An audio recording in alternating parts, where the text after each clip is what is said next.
আসসালামু আলাইকুম ভিউয়ার্স, আশা করি আপনারা সকলেই ভালো আছেন। অটোক্যাডে আমাদের বিভিন্ন সময় গ্রিড তৈরি করতে হয়, আর এই গ্রিড আমরা বিভিন্নভাবে তৈরি করে থাকি। কেউ কপি করে, কেউ অ্যারে করে, কেউ অফসেট করে, এভাবে বিভিন্নভাবে আমরা তৈরি করে থাকি। তবে আজকে আমি আপনাদের সাথে এমন একটি লিপস শেয়ার করব, যেই অটো লিপসের মাধ্যমে আপনারা খুব সহজে এবং স্বল্প সময়ের মধ্যে আপনারা আপনাদের যে গ্রিডটা তৈরি করতে পারবেন। তো চলুন আমাদের আজকের পর্বটি শুরু করি।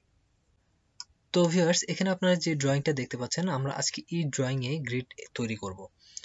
তো গ্রিড তৈরি করার পূর্বে আমরা আমাদের স্ন্যাপ সেটিং গুলো আমরা অফ করে রাখবো। তো স্ন্যাপ অফ করার জন্য আমরা কিবোর্ড থেকে OS লিখে এন্টার প্রেস করব। তাহলে এখানে আপনারা দেখতে পারবেন যে অবজেক্ট স্ন্যাপ। তো আপনারা চাইলে কিবোর্ড থেকেও F3 প্রেস করে এটাকে অফ করতে পারেন। দেন আমরা এখান থেকে গ্রিড স্ন্যাপটাও আমরা অন অফ করে নিব। যেমন এখানে আপনারা দেখতে পাচ্ছেন যে স্ন্যাপ অন, এটাকে আমরা অফ করে দিলাম। দেন এখান থেকে আমরা ওকে প্রেস করব। গ্রিড স্ন্যাপ অফ করার পর এবার আমরা আমাদের যে অটো লিস্টটি আছে সেই লিস্টটিকে আমরা অটোক্যাডে লোড করব। তো লোড করার জন্য আমরা কিবোর্ড থেকে AP লিখে এন্টার প্রেস করব। তবে আপনাদের যদি এই অটো লিস্টটি না থাকে তাহলে ভিডিও ডেসক্রিপশনে দেওয়া থাকবে, আপনারা সেখান থেকে ডাউনলোড করে নেবেন।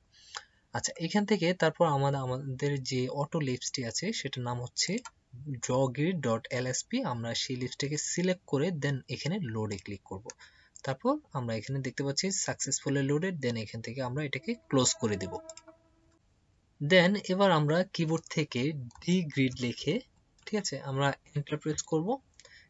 তারপর এখানে আপনারা দেখতে পারবেন যে লোয়ার লেফট কর্নার, অর্থাৎ আপনারা কমান্ড বারে দেখতে পাচ্ছেন আমাদের এখানে বলছে যে লোয়ার লেফট কর্নার, অর্থাৎ আমাদের যে প্রজেক্টের যে ড্রয়িংটা আছে, আমরা যেখানে গ্রিড দেখাতে যাচ্ছি, তৈরি করতে যাচ্ছি, আমরা সেই এই এরিয়ার লোয়ার লেফট কর্নার আমরা সিলেক্ট করব। তো আমি এখানে সিলেক্ট করলাম। ক্লিক করার পরে আপনাদের দেখবেন যে এটা চেঞ্জ হয়ে এবার আসছে কি টপ রাইট কর্নার। তাহলে আমাদের টপ রাইট কর্নার সিলেক্ট করতে হবে। তো আমি এবার টপ রাইট কর্নারে ক্লিক করলাম। টপ রাইট কর্নার সিলেক্ট করার পর এবার আপনাদের এখানে বলছে যে টাইপ দ্য ইন্টার, অর্থাৎ আমাদের যে গ্যাপটা আছে সেই গ্যাপটা কত হবে, আমাদের যে গ্রিডের যে গ্যাপটা থাকবে সেই গ্যাপটা কত। তো আমি এখানে 15 দিচ্ছি, 15 দিয়ে এন্টার। তারপর এখানে বলছে snap selected point to grid point. তো আমরা এটাকে ইয়েস না নো দিব। তো আমরা এটা এখন ইয়েস দিচ্ছি আপাতত। ওয়াই দিয়ে আমরা এন্টার প্রেস করব। তো কিছুক্ষণ ওয়েট করার পর দেখবেন যে আমাদের যে গ্রিডটা আছে সেটা একবারে একুরেটলি আমাদের এটা তৈরি হয়ে যাবে। তো এখানে ভিউয়ার্স আপনারা দেখতে পাচ্ছেন আমাদের যে গ্রিডটা একবারে সাকসেসফুলি ক্রিয়েট হয়ে গেছে। তো এখানে দেখতে পাচ্ছেন আমাদের যে গ্রিডটা, আমি চাইলে এখন আমরা এখানে কোঅর্ডিনেটটা দেখি যে আইডি লিখে এন্টার প্রেস করি। দেন এখানে আমরা গ্রিড আমরা স্ন্যাপ মোডটা অন অফ করে রেখেছি, আমরা এটাকে অন করে নিই আগে। OS enter. দেন এখান থেকে আমরা এই অবজেক্ট স্ন্যাপটাকে অন করে দিই। দেন এগেন আইডি লিখে আমরা এখান থেকে আমরা দেখতে পাচ্ছি যে আমাদের ই কোঅর্ডিনেট এবং আমাদের যে গ্রিডের কোঅর্ডিনেট একবারে সেম আছে। তো ভিউয়ার্স, এভাবে খুব সহজেই এই অটো গ্রিড এই গ্রিড লিপসটির মাধ্যমে আপনারা খুব সহজেই যে কোনো প্রজেক্টের এভাবে এই গ্রিড দিতে পারেন।